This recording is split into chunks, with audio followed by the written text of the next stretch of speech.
Bismillahirrahmanirrahim. Assalamualaikum warahmatullahi wabarakatuh. Allahumma salli wa sallim wa barik ala Sayyidina Muhammad wa ala alihi walhamdulillahi rabbil alamin. Rabbana iftah bainana wa baina qaumina bil haqqi wa anta khairul fatihin. Subhanaka la ilma lana illa ma 'allamtana innaka antal alimul hakim. Wa ba'd. Wa qala Rasulullah sallallahu alaihi wasallam, Iqra'ul Qur'an fa innahu ya'ti yawmal qiyamati syafi'an li ashabi.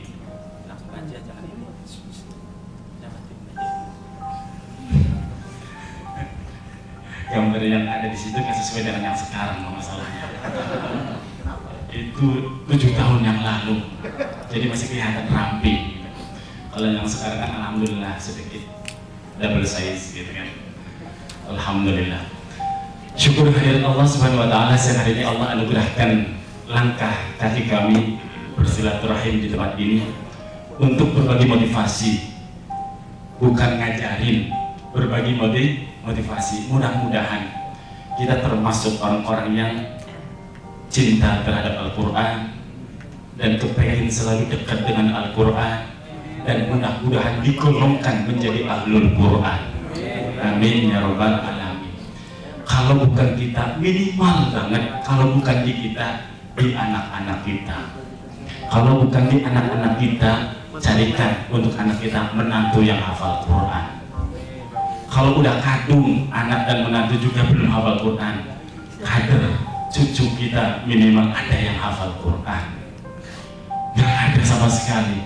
Minimal kita yang cinta terhadap orang-orang yang dekat dan menghafalkan Al-Quran.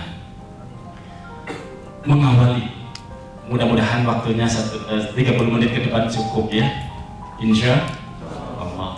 Mestinya itu 1 jam lebih, mudah-mudahan cukup.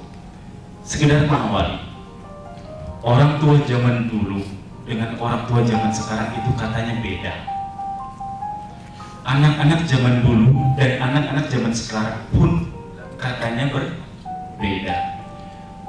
Kiainya pun, kiai zaman dulu, ustadz zaman dulu pun berbeda dengan kiai dan ustadz zaman sekarang. Bedanya di mana? Orang tua zaman dulu anaknya banyak, orang tua zaman dulu rata-rata minimal 5, 7, 9, bahkan ada yang 11 ke atas. Tapi walaupun anaknya belasan, orang tua zaman dulu, orang tua kita dulu itu anaknya itu netes. Paham maksudnya netes ya? Jadi akhlaknya baik, perilakunya santun, bisa baca Al-Quran, karirnya juga insya Allah bagus. Itu anaknya orang tua zaman dulu. Tapi orang tua zaman sekarang gak berani punya anak banyak, paling 1, bener ya? 2, kalau programnya meleset 3. Kenapa saya sebut programnya meleset? Kan pilkada sama pilkada satu strip ya. Kalau pilkada, kalau sudah jadi lupa ya. Kalau pilkada, kalau lupa jadi katanya. Bener Pak ya gitu. Bapak-bapaknya cuma titik doang yang tahu ibu-ibu.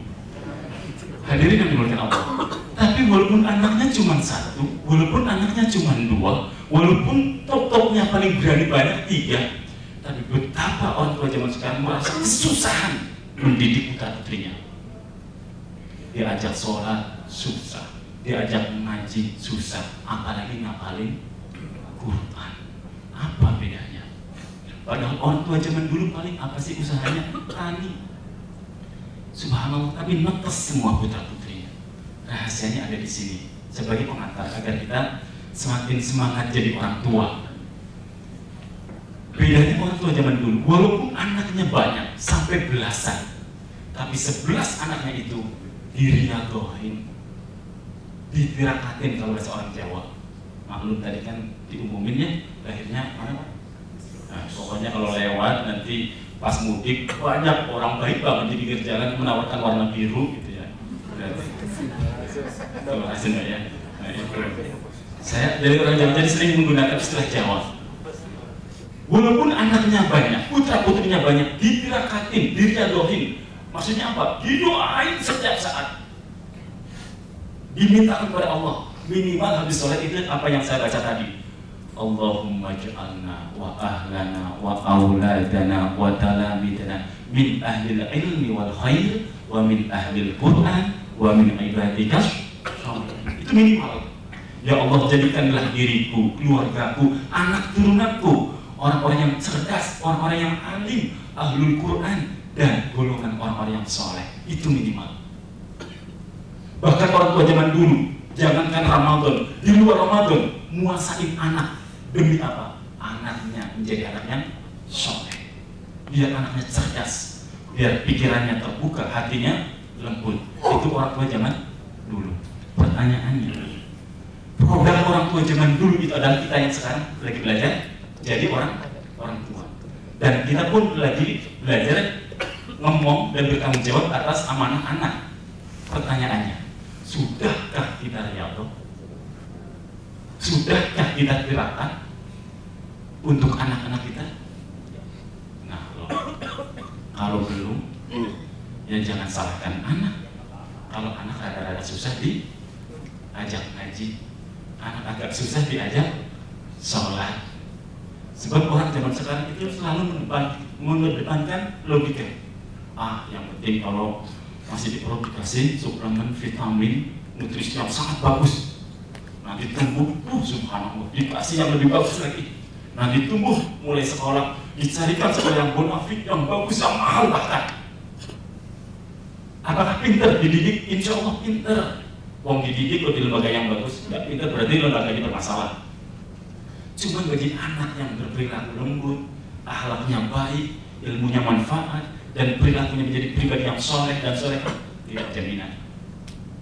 Karena apa? Yang mencerdaskan dan melembutkan hati anak-anak kita adalah Allah. Nah, agar kita dituntun oleh Allah menjadi pribadi yang lembut dan anak keturunan kita pun menjadi pribadi-pribadi yang soleh dan soleha, ayo dari diri kita dulu. Dekatkan kita dengan Al-Quran, sumber dari segala sumber ilmu. Nah, siang hari ini kita mau belajar tentang cara mudah menghafal Quran. Kepengennya ngapalin surat apa nih? Al-Ikhlas. Alhamdulillah. Cukup 3 kali khatam, pahalanya sama satu khataman Al-Quran. Cerdas juga sih. Alhamdulillah. Makanya kalau sholat kulhu lagi. Sampai baru takbir, Allahu Akbar. Baru takbir, malaikat udah nyatet. Malaikat yang di sampingnya lagi nanya, loh, kok udah ditulis? Kata malaikat yang udah nulis jawab, paling juga kulhu. Bahayanya begitu, karena mudahnya kulhu lagi, sampai malaikat hafal, nggak ada variasinya, iya kan? Belum baca udah ditulis, saking hafal malaikat. Ditanya, paling juga kulhu. Maka kita coba uji kemampuan kita 5 menit menghafalkan surat Ar-Rahman. Mampu berapa ayat kita dapat menyimpan surat Ar-Rahman di otak kita. Nah, kebetulan di depan saya ada akhirat dari Ustaz Muhammad Iqbal. Beliau bukannya promosi, kasih tahu, masih bujang. Alhamdulillah. Beliau hafal Al-Quran ketika masih kelas 4 SD. Dan beliau sekarang yang ngomong anak-anak santri di tempat kami. Alhamdulillah, kurang lebih baru 25 santri saja. Nah, beliau yang ngomongin 24 jam. Oh, paling sedih, masih ada yang ngompol lagi.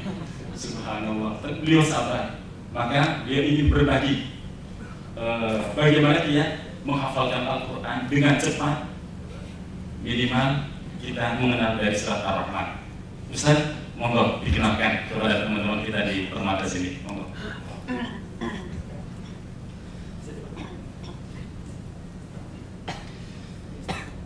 Terima kasih kepada Ustaz Abdul Aziz. Baik, Assalamualaikum warahmatullahi wabarakatuh. Alhamdulillahirabbil alamin. Asyhadu an la ilaha illallah, asyhadu anna Muhammadan abduhu wa rasuluhu. Allahumma shalli ala sayyidina Muhammad wa ala sayyidina Muhammad. Jemaat rahmati Allah, pertama kita panjatkan puji puji syukur kauli alhamdulillahirrahmanirrahim. Salat dan salam kita terhadap junjungan kita Nabi besar Muhammad sallallahu alaihi wasallam. Biqauli Allahumma shalli ala sayyidina Muhammad wa ala sayyidina Muhammad. Jamaah dirahmati Allah, sebelum saya mulai tak kenal maka tak sayang. Katanya seperti itu, Ustaz. Jadi sebelumnya saya memperkenalkan diri, nama saya Muhammad Iqbal. Saya lahir di Kudus, 21 Juni 1987. Jadi alhamdulillah orang tua memperkenalkan saya dengan Al-Quran sejak usia 4 tahun dengan membaca atau binazor istilahnya. Kemudian orang tua menyarankan saya untuk menghafal, dan alhamdulillah di usia 7 tahun mulailah menghafal dan selesai usia 12 tahun, usia kelas 4 SD. Sekarang saya mau tanya pada bapak-bapak dan ibu sekalian, ingin hafal Quran berapa juz? 30 juz? Apa juz 30? Beda ya Ustaz? Juz 30 dengan 30 juz. Kalau 30 juz mulai surat Al-Baqarah sampai An-Nas. Kalau juz 30, kalau juz 30 berarti An-Naba sampai An-Nas. Namanya dirahmati Allah Subhanahu wa taala. Sini saya berbagi cerita pengalaman sedikit bagaimana cara menghafal yang baik dan benar. Maksudnya yang baik dan benar itu gimana? Maksudnya adalah hafalan yang kita hafal itu merekat. Jadi hafalan yang kita hafal itu lebih kuat dan susah hilangnya. Jadi ketika saya mau pesantren, saya mempunyai Al-Quran, di mana Al-Quran ini saya senangi, bentuknya bagus, kemudian ada mungkin mahal juga, ada resletingnya, semacam resletingnya. Saya senang. Tapi pertama kali saya masuk belajar tahfiz, guru saya ngomong, "Bal, besok Qurannya bawa pulang." Waduh, padahal saya senang untuk Quran. Besok Qurannya bawa pulang ya. Tapi kalau anak-anak santri, kalau gurunya udah ngomong A ya A, gak usah bantah. Kalau sekarang kan gurunya ngomong A, ya dijalanin B kan? Nah, tak lama kemudian berjalan waktu 10 tahun kemudian, saya mengkaji suatu kitab, di mana kitab itu ada keterangan yang menerangkan bahwasanya orang yang membaca Al-Quran dengan melihat, orang yang membaca Al-Quran dengan menghafal itu sama dengan orang yang membaca Al-Quran dengan melihat, cuma bedanya abstrak. Paham? Orang yang membaca Al-Quran dengan menghafal itu sama dengan orang yang membaca Al-Quran dengan melihat, cuma bedanya abstrak. Artinya apa? Artinya kita tidak boleh gonta-ganti mushaf. Ilustrasi gambarnya seperti ini. Kita mau masuk ke salah satu komplek dengan tipe yang sama dan isi yang ada di dalam rumah pun sama. Nah, kita masuk di satu rumah. Di dalamnya ada meja, ada sofa, kemudian ada jam, ada almari. Rumah kedua sama. Rumah ketiga sama, rumah keempat sama. Kira-kira rumah kelima sebelum kita masuk ditanyain di dalam rumahnya apa isinya? Bisa nerangin nggak? Pasti bisa, karena rumah 1, rumah 2 sampai ke rumah 4 itu sama. Nah, dari situ kita tahu bahwasanya ketika kita mau belajar Al-Quran, ketika kita mau menghafal Al-Quran, Al-Qurannya harus tetap ataupun istiqomah. Jamaah yang dirahmati Allah Subhanahu wa taala, mari kita belajar Al-Quran, latihan menghafal surat Ar-Rahman ayat 1 sampai 16. Kita uji kemampuan kita, betapa kuat hafalan kita. Sama-sama. A'udzu billahi minasy syaithanir rajim. Sama-sama. A'udzu billahi minasy syaithanir rajim. Bismillahirrahmanirrahim. Bismillahirrahmanirrahim. Kalau ta'awud dengan basmalah udah pada bisa ya. Tulisannya, yang penting tulisannya. Tulisannya bagaimana? Ta'awud, a'udhu, hamzah, ain, waw dan seterusnya. Jangan salah, ini sangat penting. Kemarin saya melihat tuh, ada salah satu ustadz yang menuliskan ya ayyuhalladzina amanu kutiba alaikumussyam. Tulisannya kemana? Tulisannya salah semua. Terus saya tanya, ini yang nulis apa? Ustadznya. Astagfirullahaladzim, nulisnya kok kayak gini gitu kan. Nah, jadi dari situ kita tahu bahwasanya tulisan dalam menghafal itu sangat penting. Ar-Rahman, sama-sama Pak. Ar-Rahman, Ar-Rahman, Ar-Rahman, Ar-Rahman, Ar-Rahman. Hafal. Sekarang kita letakkan di dalam bingkai Al-Quran. Nah, yang ada di dalam pikiran kita harusnya seperti ini. Ini pentingnya kenapa kita tidak boleh gonta-ganti mushaf. Paham ya? Jadi jangan berpikiran yang lain, apalagi pikirannya ke jemuran, pikirannya ke dapur dan semuanya. Nggak boleh. Pikiran yang ada di dalam pikiran kita, gambaran yang ada di pikiran kita adalah bingkai Al-Quran.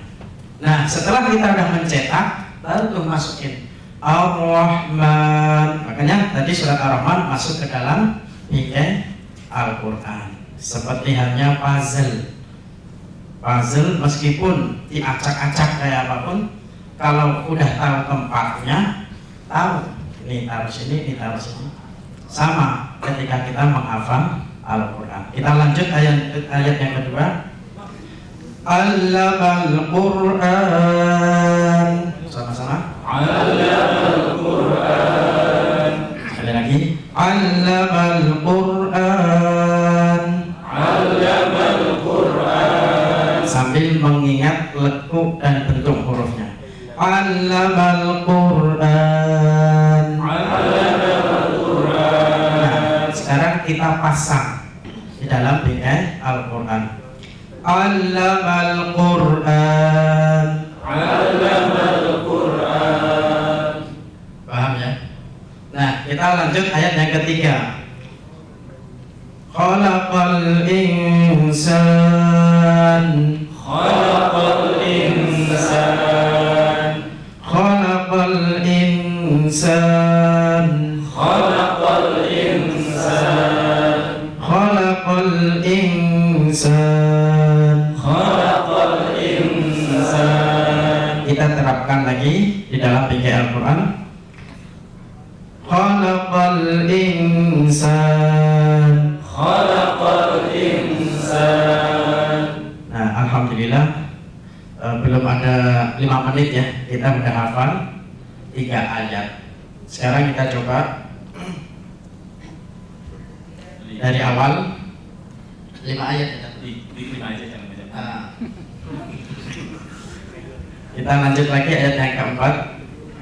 Allamahul bayan.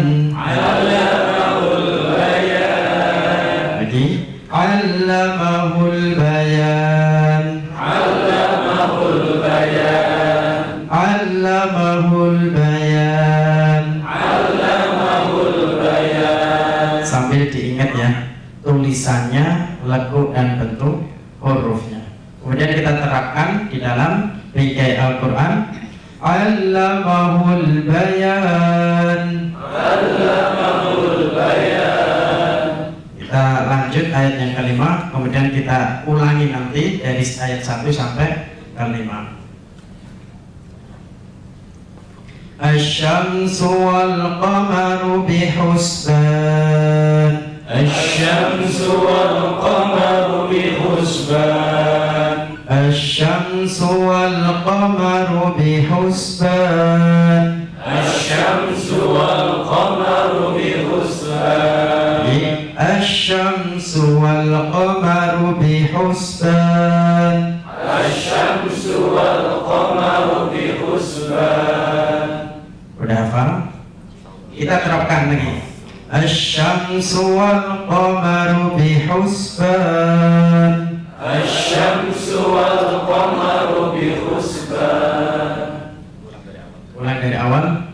Bismillahirrahmanirrahim. Jangan keroyokan ya Pak nanti. Ar-Rahman 'allamal Qur'an khalaqal insan 'allamahul bayan asy-syamsu wal qamaru bihusban. Hafal Pak? Bareng-bareng coba. Bismillahirrahmanirrahim. Ar-Rahman 'allamal Qur'an khalaqal insan 'allamahul bayan asy-syamsu wal qamaru bihusban. Hafal? Berani nggak satu? Hah? Saya nggak maksa nih, yang mau pahala. Jadi yang laki-laki satu dulu. Bapak, nggak apa-apa. Saya cukup. Bismillah. A'udzu billahi minasy syaithanir rajim. Bismillahirrahmanirrahim. Ar-Rahman 'allamal Qur'an khalaqal insan 'allamahul bayan wasyamsu wal qamaru bihusban. Hadirin yang dimuliakan Allah Subhanahu wa taala, kepenginnya terus, cuman waktunya terbatas. Ini sebenarnya sekedar ilustrasi dan contoh bahwa saya berani mengatakan untuk menjadi penghafal Quran sejatinya poin nomor 2 itu nggak jaminan. Poin nomor 2 yang disebut cerdas itu nggak jaminan. Karena apa yang menjadi jaminan adalah kemauan. Karena ada satu jamaah, subhanallah, beliau adalah seorang direktur infotainment yang kalau saya sebut pasti tahu semua lah ya. Hurufnya hanya 2, tengahnya N gitu loh. Nggak usah disebutin ya. Beliau itu direkturnya bilang ke saya, Ziz, bisa nggak saya hafalin Quran? Kenapa nggak bisa Bang? Saya katakan seperti itu. Tapi saya udah 47 tahun nih. Bismillah, mau ngapalin seperti tadi ditantang 30 juz atau juz 30 atau surat-surat pilihan. Beliau memilih surat-surat pilihan. Kemudian saya berikan waktu seminggu cuma 1 jam. Jam 7 pagi sampai jam 8 sebelum beliau berangkat ke tempat kerjanya. Alhamdulillah, ternyata beliau mampu menghafalkan Al-Quran dalam 4 bulan itu kurang lebih 5 surat. Padahal beliau sangat sibuk. Yang beliau hafal pertama kali adalah Al-Mulk, kemudian Ar-Rahman, Al-Waqi'ah, Yasin, dan Al-Muzammil. Kenapa Al-Muzammil yang beliau pilih? Beliau pilih karena beliau merasa nyaman, indah, dan enak ketika sholat tahajud. Beliau selalu baca tuh Al-Muzammil. Ketika takbir selesai Al-Fatihah, ya ayyuhal muzammil qumil laila illa qalila, ya ila akhiri surah. Subhanallah, itu mampu. Padahal beliau seorang direktur infotainment, setiap hari ketemunya sama artis. Subhanallah, bisa. Apakah kita tidak bisa? Saya yakin tidak ada yang tidak bisa, asal ada kemauan atau tidak. Maka yang harus disiapkan ketika kita mau menghafalkan Al-Quran adalah iman dan ilmu yang pertama. Maksudnya iman apa? Yakin, seyakin-yakinnya tanamkan pada diri kita bahwa Al-Quran adalah sumber segala sumber ilmu dan sumber hujah, sumber petunjuk dan pembimbing kehidupan kita. Ilmu, jadikanlah keyakinan pada diri kita. Yarfa'illahu alladhina amanu minkum wal ladzina utul ilma darajat. Kalau kita pengen dapat kemuliaan dunia akhirat, maka kita harus memperoleh ilmu, dan semua ilmu sumbernya ada di dalam Al-Quran.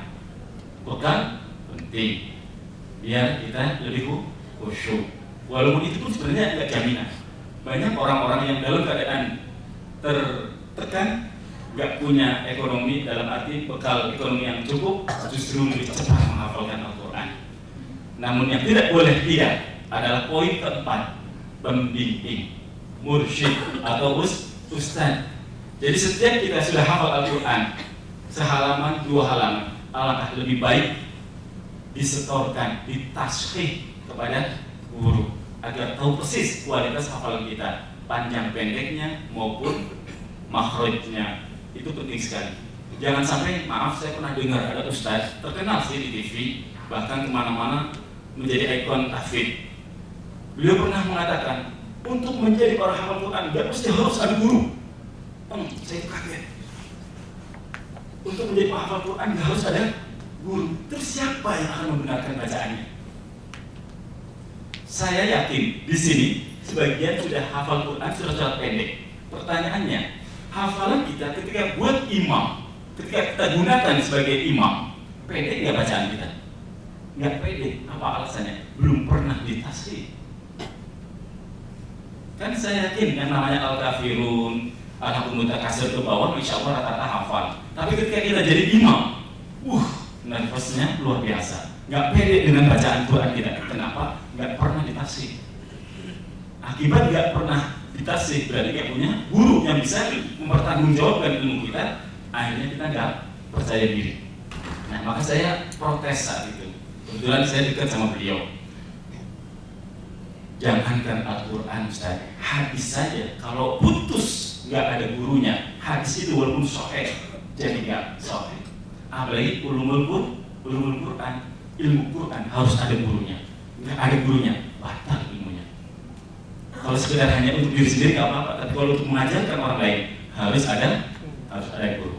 Waktu yang cukup juga penting. Selanjutnya, poin berikutnya, Ustaz, lebih cepat, insya Allah ini cukuplah untuk bekal siang hari ini. Apa yang harus kita siapkan ketika kita mau menghafalkan Al-Quran? Sebelum mulai menghafal, harus ada niat yang benar. Niatnya dari kalimatillah, kepengin dekat dengan Allah, taqarrub ila Allah dengan membaca Al-Quran.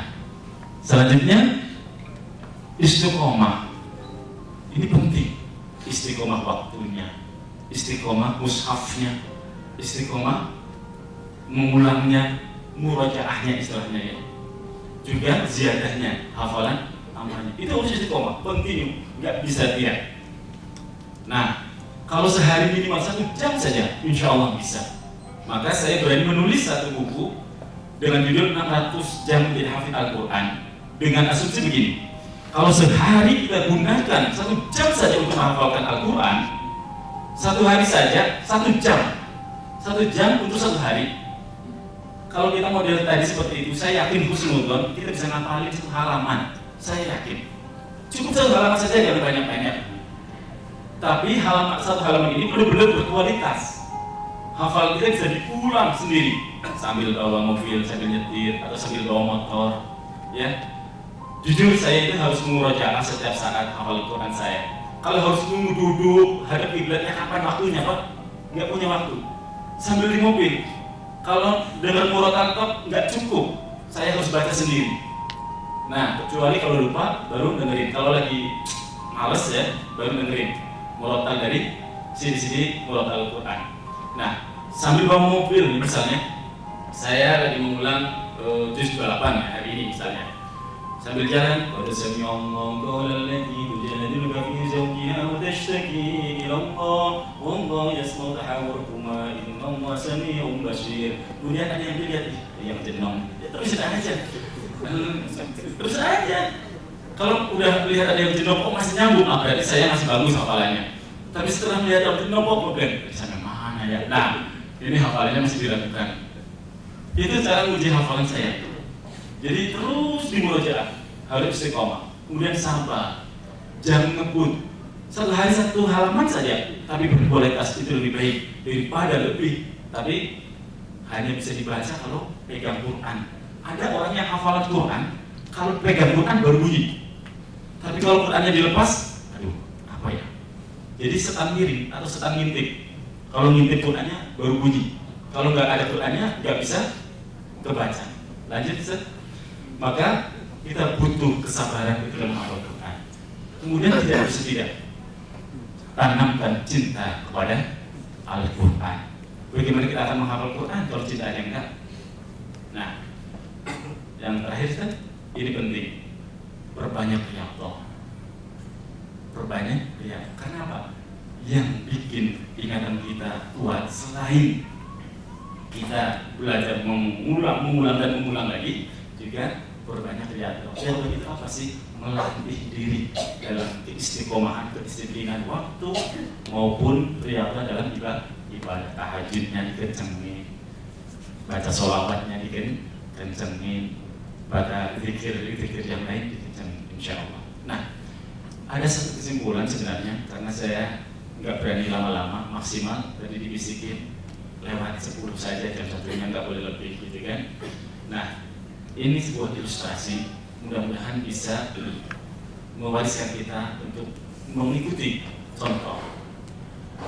Ada 2, terserah mau pilih yang mana. Yang pertama, ada seseorang kepengen banget bisa bolak-balik baca Al-Quran, tapi jangankan kok bisa bolak-balik baca Al-Quran, bisa beberapa kali khatam, wong sendirinya saja nggak lancar baca Al-Quran. Tapi dia cerdas, nanya sama saya, Ustaz, di pesantrennya Antum ada berapa anak yang hafalin Quran? Ada 25. Saya ada rezeki, bisa nggak sedekah Al-Quran walaupun hanya 1 mushaf untuk anak-anak yang hafalin Quran? Oh, kenapa tidak? Silahkan, dengan senang hati kami terima. Kalau boleh tahu niatnya apa? Saya kepengen, walaupun saya nggak bisa baca Al-Quran, saya bisa berbagi Quran, mushaf yang dihadiahkan pada penghafal Quran, saya kebagian pahalanya dari setiap huruf, kalimat, bahkan ayat yang dihafalkan oleh mereka. Subhanallah. Ini memang cara cerdas untuk bisa memperoleh pahala bacaan Al-Quran. Dan seperti yang tadi disampaikan oleh Ustaz Iqbal, penghafal Quran itu tipikal orang yang setia terhadap mushafnya. Tahadus bin nikmat, saya menggunakan mushaf ketika saya menghafalkan Al-Quran tahun 90 sampai hari ini mushafnya itu masih sama. Berarti kalau 90 sekarang 2014, sudah berapa tahun? 24 tahun masih Quran yang sama. Bayangkan kalau Quran itu adalah hadiah dari bapak-bapak. Subhanallah. Satu Quran saja, nggak usah banyak-banyak, syukur lebih gitu kan. Sebanyak ulangan yang dibaca oleh santri itu, sebanyak itu pula kita memperoleh kebahagiaan pahala yang mengalir setiap saat. Walaupun kita nggak sempat ngapalin Quran. Itu cara ibadah yang cerdas. Atau yang kedua, ini kisah nyata tahun 98. Suatu ketika saya punya sahabat ngapalin Quran dalam 3 tahun, alhamdulillah hatam 30 juz, Pak. Subhanallah ya. 3 tahun hafal 30 juz. Nah, di tahun terakhir beliau setelah dites hafal 30 juz lancar, tinggal wisuda. Kalau di pesantren istilahnya haflatul khitab, wisudanya para penghafal Quran. Tinggal wisudanya, ada kabar buruk, orang tuanya dipanggil Allah Subhanahu wa ta'ala, maka pulanglah beliau. Subhanallah, diurus orang tuanya sampai kemudian 7 hari, 40 hari beliau masih tetap di rumah, belum berangkat kembali ke pesantren. Maklum, orang tuanya sudah tidak ada, sementara dia harus menggantikan posisi ayahnya sebagai tulang punggung keluarga. Bapak Ibu rahmat Allah Subhanahu wa ta'ala, sedih hatinya, kepengen melanjutkan, tinggal selangkah lagi wisuda, tapi nggak mampu karena wisuda di mana-mana juga harus bayar, nggak berani berangkat karena nggak ada duit. Singkat cerita, adiknya almarhum ayahnya datang dan menyapa. Sebut saja namanya Abdul ya, tapi jangan Aziz, yang enak. Sebut saja namanya Abdul. Kamu kok masih di rumah? Belum berangkat ke pesantren? Bukannya kamu mestinya harus siap-siap wisuda di pesantren? Dengan senyum getir, sahabat saya itu menjawab, iya Pak Le. Orang Jawa Pak Le ya, manggilnya ya. Iya Pak Le, mestinya harus berangkat ke pesantren. Cuman boro-boro buat ikut wisuda, buat bertahan untuk di pesantren tidak ada. Subhanallah. Si paman ini, adiknya ayahnya ini, padahal terkenal di keluarganya, di keponakan-ponakannya itu terkenal apa? Medit, koret, kikir, pelit. Kalau bahasa Jepangnya brotowali. Apa brotowali? Yang pahit gitu kan. Rupanya Allah getarkan hatinya, lembutkan hatinya. Baik deh, berapa butuh kamu? 1,3 sih untuk wisuda, untuk bertahan 2 bulan sebelum pelaksanaan ya minimal 200. Baik, 1,5 dari paman. Subhanallah. Dikasih, padahal terkenal medit. Subhanallah. Nah, sampai di sini cerita saya sepertiga, hal yang menjadi sesuatu nggak ada yang istimewanya. Kenapa? Paman bantu ponaan atau ponaan dibantu paman, hal yang biasa. Tapi tidak seperti itu. Benar janji Allah. Nadzal ladzi yuqridu wa qardan hasanan fayudha'ifahu lahu ad'afan katsira. Wallahu yaqbidu wa yabsutu wa ilaihi turja'un. Siapa yang meminjamkan pinjaman terbaik kepada Allah, maka Allah akan mengembalikan pinjaman itu dengan pengembalian ya ad'afan katsira. Lebih banyak lagi. Lipatan yang lebih banyak lagi. Subhanallah. 5 tahun kemudian baru dijawab itu sama Allah. Si paman ini punya anak 7. Dari 7 itu satu-satunya anak laki-laki. Besar harapan si paman, si anak laki-lakinya adalah penerus bisnisnya. Maka kepengen disekolahkan sampai setinggi-tingginya. Apa yang terjadi? Lulus SMP, anaknya macet mogok, nggak mau sekolah. Nggak mau sekolah. Maunya apa? Mondok atau nyantren. Maklum pamannya itu orangnya nggak paham pesantren. Ngomongnya juga jelek. Ngapain nyantren? Mau jadi apa? Begitu. Pengen nyantren pokoknya, nggak mau sekolah. Oh, baik kalau mau nyantren di mana? Ngapalin Quran. Lebih kaget lagi orang tuanya. Ngomongnya apa? Ngapalin Quran. Tadi juga jadi imam masjid. Kurang ajar ya orangnya. Ngapalin Quran, paling jadi imam masjid. Asli ini cerita bukan katanya. Ini kejadian nyata. Karena begitu kuat keinginan si anak, diizinkan. Subhanallah. Dijawab oleh Allah. Allah takdirkan putranya si paman ini hafal Al-Quran dalam waktu tempo tidak kurang tidak lebih 3 tahun kemudian. Subhanallah. Pertanyaan saya, benar ya? Allah pasti membalas dengan pembalasan yang lebih baik. Pertanyaannya, mahalan 1,5 juta bernilaikan 1,5 juta atau anak yang hafal Quran? Orang berani jawabnya. Mahalan 1,5 atau anak hafal Quran?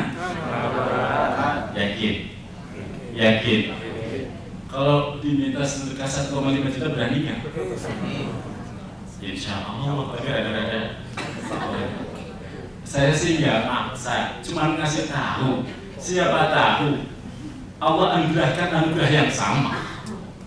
Anugerah yang sama. Kenapa? Itu pasti loh. Pasti Allah pasti membalas dengan yang lebih baik. Maka terserah mau pilih yang 2 atau yang 1. Hanya sedekah mushaf atau sedekah untuk anak yang lagi menghafalkan Al-Quran. Terserah.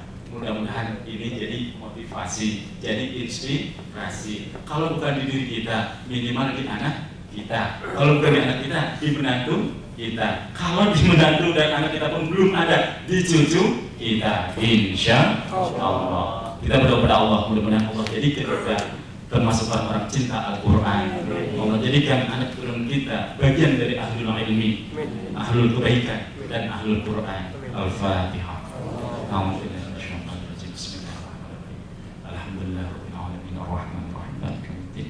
Iyyaka na'budu wa iyyaka nasta'in ihdinas siratal mustaqim siratal ladzina an'amta 'alaihim. Allahumma anfa'na bima 'allamtana wa 'allimna ma yanfa'una wa zidna 'ilma. Allahumma arzuqna rizqan. Allahumma arzuqna fahma nabiyyin wa hifdzal mursalin wa ilhamul malaikatil muqarrabin. Ya Fattah ya Alim, iftah qulubana futuhan arifin. Rabbana atina fid dunya hasanah wa fil akhirati hasanah wa qina adzabannar. Sallallahu Muhammad wa ala alihi wasallam. Walhamdulillahi rabbil alamin. Terima kasih, mohon maaf atas segala kurangan. Jujur masih sangat jauh dari apa yang saya harapkan dalam menyampaikan metode ini. Tapi mudah-mudahan ini jadi inspirasi dan manfaat baginya. Terakhir, ikan kakap, ikan patin. Dan lagi unsurnya akun sekarang masalahnya. Ikan kakap, ikan patin. Ustadznya mohon maaf kalau ada kata-kata salah, jangan dipototin. Terima kasih. Assalamualaikum warahmatullahi wabarakatuh. Baik, terima kasih Ustadz. Kalau saya sih pilih yang kedua, Ustadz. Jadi gini, teman-teman kan kita sudah ada program Senyum 25. Ya, silakan siapa mau ikut program Senyum 25, program Zakat Infak Sedekah. Nah, kami rencananya akan ke tempat Ustadz. Jadi 1 bulan 1 orang 1,5 juta. Alhamdulillah. Kita cari berapa orang. Kita udah punya Senyum 25, dana Senyum 25 kita akan infakkan ke tempat Ustadz. Jadi berapa orang, insyaallah. Silakan siapa yang belum ikut Senyum 25, silakan ikut Senyum 25. Formulirnya nanti akan kami kirim. Kalau silakan berminat, siapa yang mau silakan. Jadi program Senyum 25 adalah program Zakat Infak Sedekah didebet otomatis pada setiap tanggal pengajian. Silakan berapapun, ya silakan menghubungi kami. Formulirnya akan kami kirimkan kepada teman-teman semua. Bila taufiq wal hidayah. Assalamualaikum warahmatullahi wabarakatuh.